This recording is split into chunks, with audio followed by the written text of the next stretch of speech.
Thank you again, Sam, for being with us, and it's such a privilege to have you and our music and Mary Ellen and Melissa and the choir and this time of year. It's such an honor to worship with the music ministry here at Camelback. And like I said earlier, 2 weeks away, 2 weeks from today is Christmas Eve, and I want to welcome those of you watching on YouTube and Facebook. And our Christmas Eve day here will be our normal Christmas Eve service at 10:45, our normal Sunday service at 10:45, and then our Christmas Eve service in the evening at 9 p.m. So 2 services on Christmas Eve, 10:45 and 9 p.m. So the World Series was returning back to New York City, and it was 2001. And the Diamondbacks were playing the Yankees, if you remember that. It was right after 2000, it was right after 9/11. And the first 2 games were played here in Phoenix, and I think it was Bank One Ballpark at that time. And then they returned to New York City. And this was such a big event because it was post 9/11, and the World Series was going back to New York City. And it was, what happened that night was really powerful. And long story short, the Diamondbacks, you all know, the Diamondbacks won the World Series in Game 7 back here in Phoenix. But that night in New York City, President Bush showed up. And I'm not sharing this for political reasons at all. Okay? President Bush showed up. And he threw out the first pitch. And it is such a powerful moment. Such a powerful moment. I encourage you to YouTube this. There's like a 5-minute segment on YouTube where they talk about what happened. And he came out and he walked out on the mound and he threw the first pitch. And they interviewed Mark Grace in this YouTube. deal. And Mark Ray said, there he was. He just stood out there, thumbs up. He said it was like a brick wall, like a brick wall. And then they also interviewed another gentleman. His name was David Fisher. David Fisher is an author. And David Fisher said, I did not vote for President Bush. Then he said this. He said, but that night, he was my leader. He was my leader. Why do I share that? Because you watch that video, and it just becomes so obvious that our president is with us. He's with us. It's a silly baseball game, but it was much more than that night. It was a nation that was just, where do we go from here? What's next? The towers and the Pentagon and Western Pennsylvania and the catastrophe and the loss of life. And our president showed up that night. And such powerful, powerful video. He's with us. He's with us. And Grace's comments. He stood out there like a brick wall, like nothing's going to happen that's going to hurt the United States anymore. He's with us. He's with us. We all need that at times. And please, this is not a political statement about President Biden. Please, I'm not saying that at all. We all need to know that the Lord is with us. As I mentioned at the beginning of the service, we're talking about the word Immanuel today. The word Immanuel literally means God with us. That's what it means. We sing about it this time of the year. We read about it. We talk about Immanuel. Immanuel is really three Hebrew words or syllables, two words. Manu, the Hebrew preposition im is with. It's im, manu, us. Manu means us, and then el. Immanuel. El, as you know, is just a common word for God. And that's what Immanuel means. It means with us God, or we say God with us. And that's a very common word we use this time of year. And for the next few minutes, that's what we're going to discuss.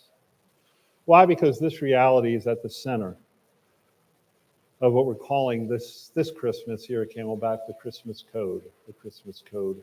By the way, we have a devotional, and if you don't have a Christmas devotional that you're using yet, I want to encourage you. We have some out in the lobby to take one. It's 25 days, and here we are, December 10th, December 10th, and so we're kind of a third of the way through, a little bit more than that. And but anyways, it's a just 25-day devotional called the Christmas Code. And what we're saying is it's how to make sure that we don't let our Christmas be consumed by Christmas. Okay. And I've heard some of you say, Mark, I can't get that thought out of my mind of not allowing Christmas to ruin our Christmas. All too often that can happen if we're not careful. All the other stuff, all the other fun stuff, the good stuff, the shopping, maybe the bad stuff, I don't know. As far as going shopping this time of year, we just got to be careful and not allow Christmas to ruin our Christmas. And one way we can do that is by focusing on Immanuel and what that means. So looking at the outline in front of you, we're going to talk about that. God's desire for closeness, number one on your outline. God's desire for closeness and connection with mankind is evident since Adam and Eve. Okay. God being with us is not new.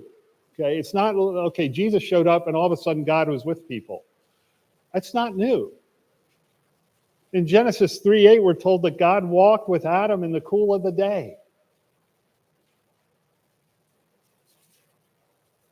Ever since Adam and Eve, God desired and was with mankind. Throughout the Old Covenant, throughout the Old Testament. In Leviticus, I want to read Leviticus 26:11-12. And this is what the Lord said. I will set my tabernacle or tent among you, and my soul will not abhor you. I will walk among you and will be your God, and you will be my people. So even way back when the law was given through Moses, God said, I will set my tabernacle among you. In other words, I will be with you. I will walk among you. We see God literally pitching up his tent right in the middle of the camps of Israel. That's the whole scenario there. Like, okay, the nation of Israel is setting up their tents. God's setting up his tent too. We call it the tabernacle. With a fully functioning sin disposable system in order that he can be among them, or could be among them. He walked with them, accompanied them with a pillar of cloud and fire, and made his desire for closeness and connection abundantly clear. All throughout man's history, God's desire to be close to man becomes and has been and is abundantly clear. So not just in the garden, not just in the old covenant, but also in looking forward to the Messiah, who we call Jesus. In Zechariah 2:10 and 11, we read this: "Sing and rejoice, O daughter of Zion, for behold, I am coming, and I will live among you." It is a declaration of Adonai, another word for Lord. In that day, many nations will join themselves to Adonai, and they will be my people, and I will be among you. Then you will know the Lord of hosts has sent me to you. So, God's desire for closeness and connection with mankind has existed for as long as as Adam and Eve have existed, and mankind have existed. Number 2 in your outline. But this time it's personal. This time it's personal. What do I mean by that? Let's read Matthew 1:18 to 25.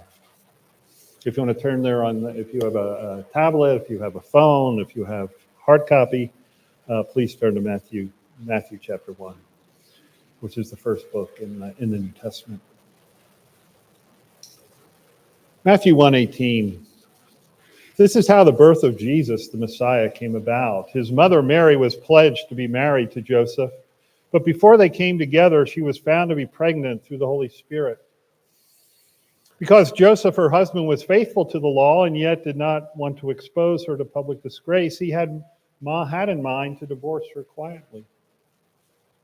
But after he had considered this, an angel of the Lord appeared to him in a dream and said, "Joseph, son of David, do not be afraid to take Mary home as your wife, because what is conceived in her is from the Holy Spirit. She will give birth to a son, and you are to give him the name Jesus,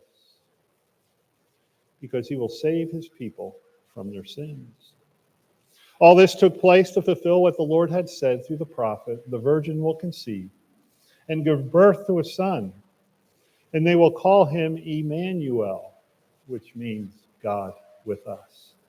When Joseph woke up, he did what the angel of the Lord had commanded him and took Mary home as his wife. But he did not consummate their marriage until she gave birth to a son, and he gave him the name Jesus. This time it's personal. This plan that God would send to live among us, that God would send God to live among us, has been in place since the dawn of time. That's an interesting fact to consider. It wasn't an afterthought for the Lord. The Eternal One, who has been there since the beginning, has been sent by the Lord and his Spirit. And this time it was personal.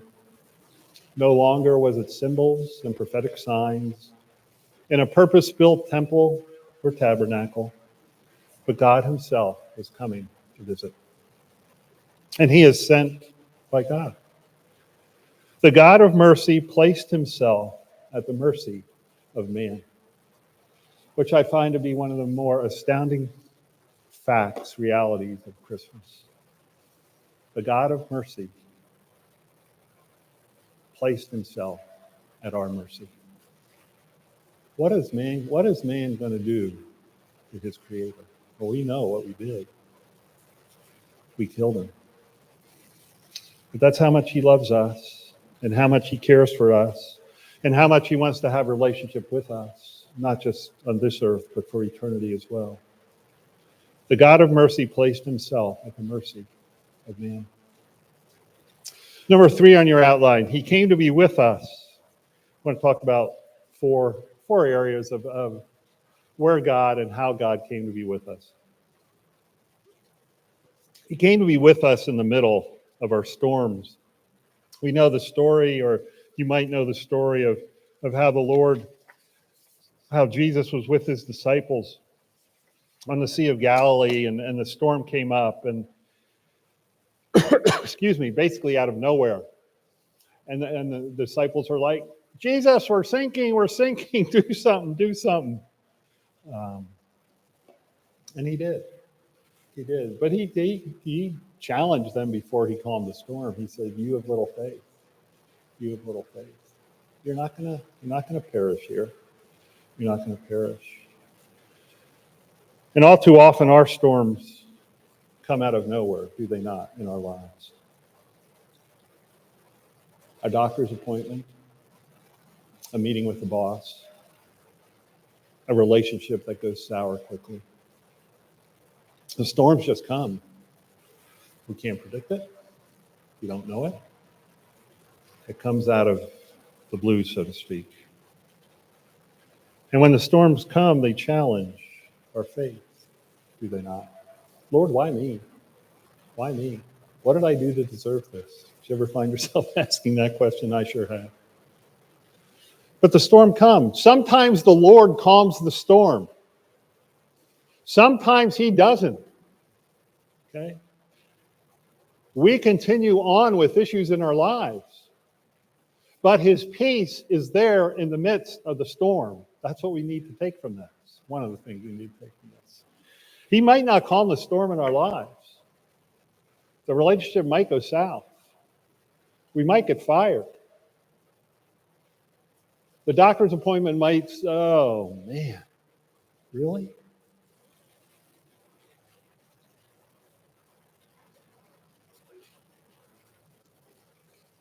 But he gives us peace.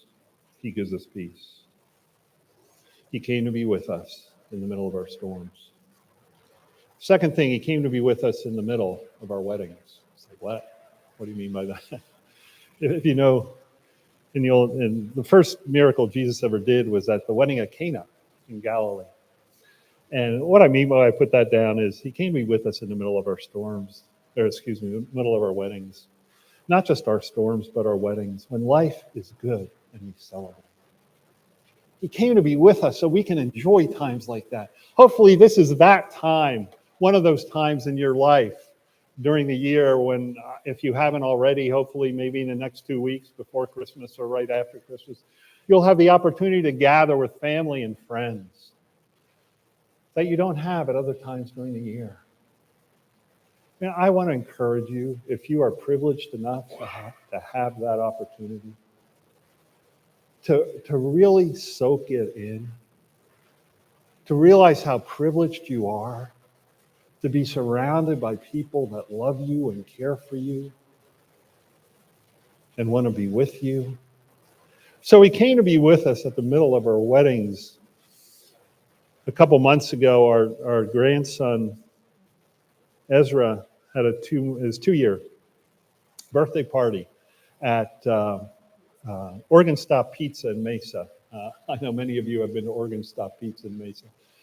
So Christina, our daughter, and Michael, our son-in-law, decided we're gonna take him to Oregon Stop Pizza in Mesa and they invited family, they invited friends, and this was one of these moments for me.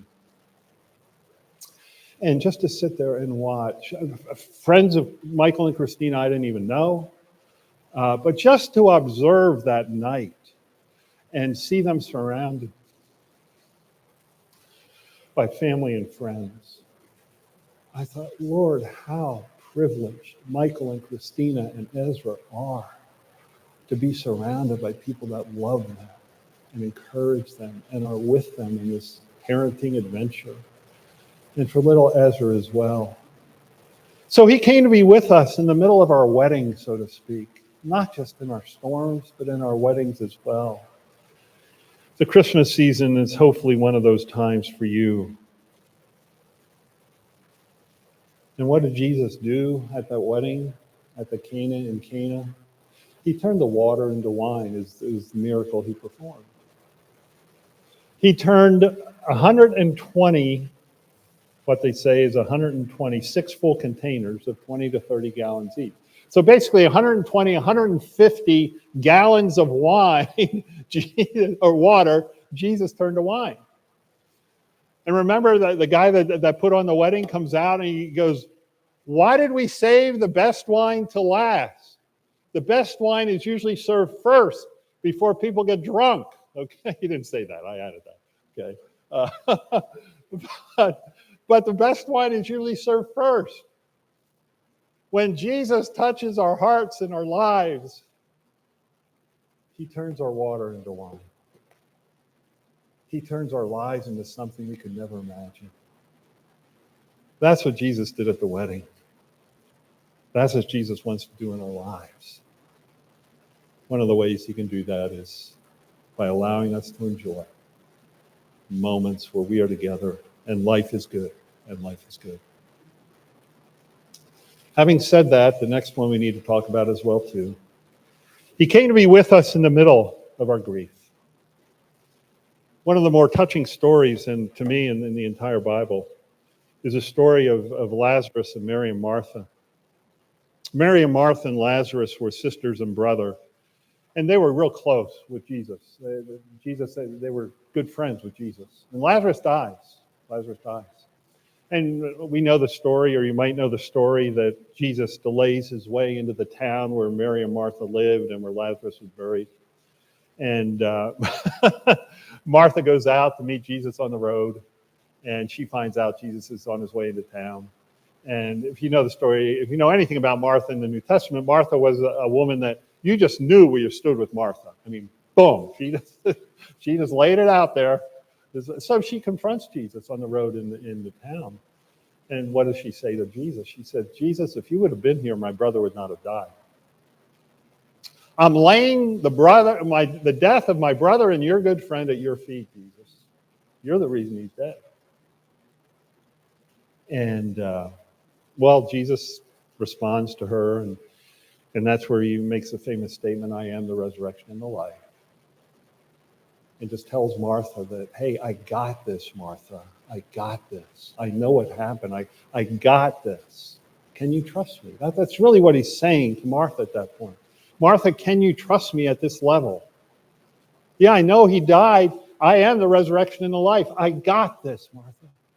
At times of grief in our lives, boy, we are faced with that answering that question. Can we, will we trust Jesus at times like that? Well, Jesus makes his way into town. And the reason I included this, that he came to be with us in the middle of our grief. Because Jesus makes his way into town. And John tells us that he wept. Not just a few tears, but that he was overwhelmed with grief. And he wept. Jesus came to be with us in the middle of our grief. One of the privileges of being a pastor for many, many years now is seeing people lose loved ones, lose spouses, lose children, to accidents, to health, and see them in worship the next Sunday. And see them praising the Lord. Man, I can't tell you what a testimony that is. They're not at home, just angry with the world and angry with God and angry with life. And maybe that's part of grief at some time. But they're in worship praising the Lord. Why? Because he came to be with us in the middle of our grief. Last, he came to be with us in the middle of our sin. This might be the hardest one for us to deal with as human beings. Why? Because we think we can deal with our sin. I mean, that is just the truth of it, okay? We think we can deal with our sin. I talked about our 2-year-old Ezra. His favorite phrase right now is, I can do it. I can do it. Ezra, let me help you with that. I can do it. Guys, that's the way we deal with sin for the most part. I can do it. No, we can't.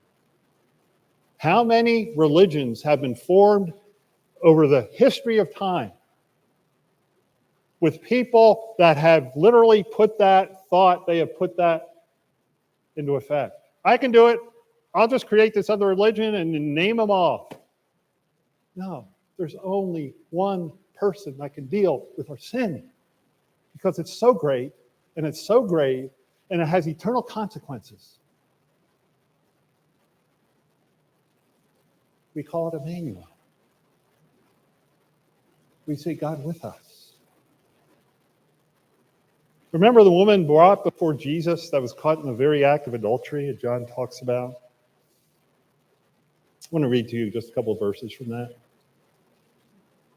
And Jesus is confronted by these guys that think they know something and they don't. And they just think this woman caught in adultery should be stoned. And Jesus confronts him on it. So I want to pick up what John wrote about this. He said again, Jesus, stooped down and wrote on the ground. He has these Jewish leaders and this woman caught in adultery. They want to stone him. Jesus has different issues. Again, he stooped down and wrote on the ground. At this, those who heard began to go away one at a time, the accusers, the older ones first. And then such a poignant moment. Until only Jesus was left with the woman still standing there. Just Jesus and this woman in the middle of her sin. Jesus straightened up and asked her, "Woman, where are they? Has no one condemned you?" "No one, sir," she said. And then these words, "Then neither do I condemn you. Go now and leave your life of sin." Jesus meets us in the middle of our sin. We render Jesus powerless in our lives if we don't invite him in at this level. If we think we can handle our sin ourselves and the results and the consequences of our sin ourselves, we render the power of Jesus. We render Immanuel powerless is what we do. Not just forgiveness, but power to live a new life. That's why he told this woman, leave your life of sin. God's great plan to visit was in order to pave the way for unending togetherness. He dealt with sin once and for all so that anyone who wanted could be cleansed of the sin that separates and restored in a continual relationship with him. We read at the beginning of our time together out of Hebrews 4. And we read that Jesus can sympathize with us. He's not a high priest that can't, but he does. He sympathizes with us. The word sympathize is a compound word made up of two Greek words meaning to suffer with. The word expresses not simply the compassion of somebody on the outside who is watching others suffer, but the feeling of one who enters into the suffering and makes that suffering his own. The baby king died on the cross. He made our suffering his own. He sympathizes with us. He is in the midst of it with us. He's just not saying, I see what you're going through. He goes through it with us. He's in the middle of it with us. He sympathizes with our suffering. And then the word weakness. He sympathizes with our weakness is also in this statement. That's an interesting word. Who can sympathize with our weakness? And the word weakness is another important word in this context. It means without strength. It can refer to any of the limitations that we have as human beings. Guys, we have limitations as human beings. We might not think we do.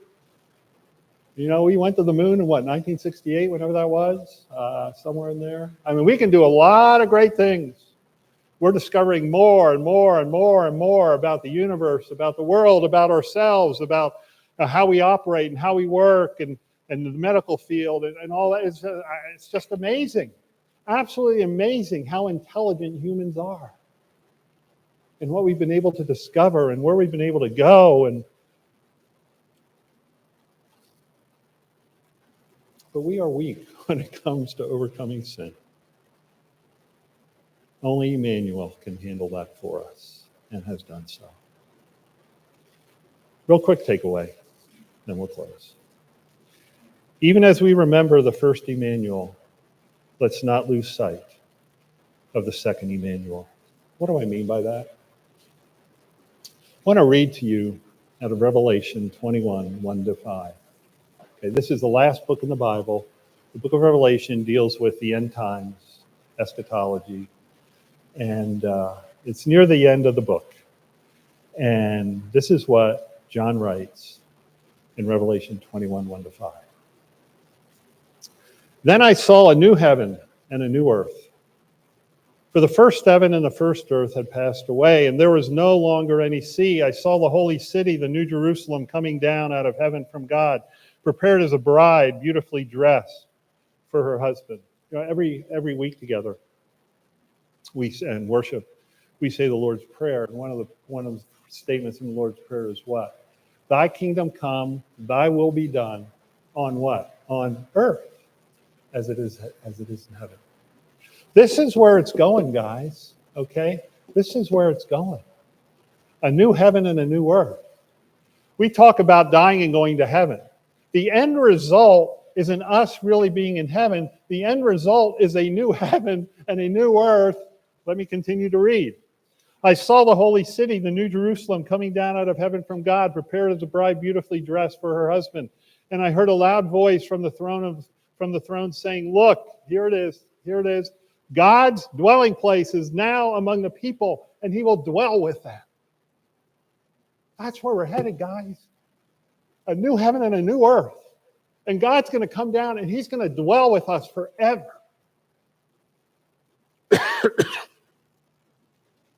And he will be with them.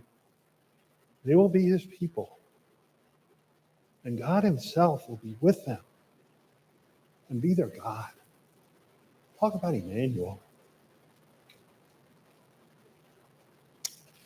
He will wipe every tear from their eyes. There will be no more death, or mourning, or crying, or pain, for the old order of things has passed away. He who was seated on the throne said, I am making everything new. That's Immanuel. That's Christmas. I am making everything new. We come to our time in our service now. We call it invitation time.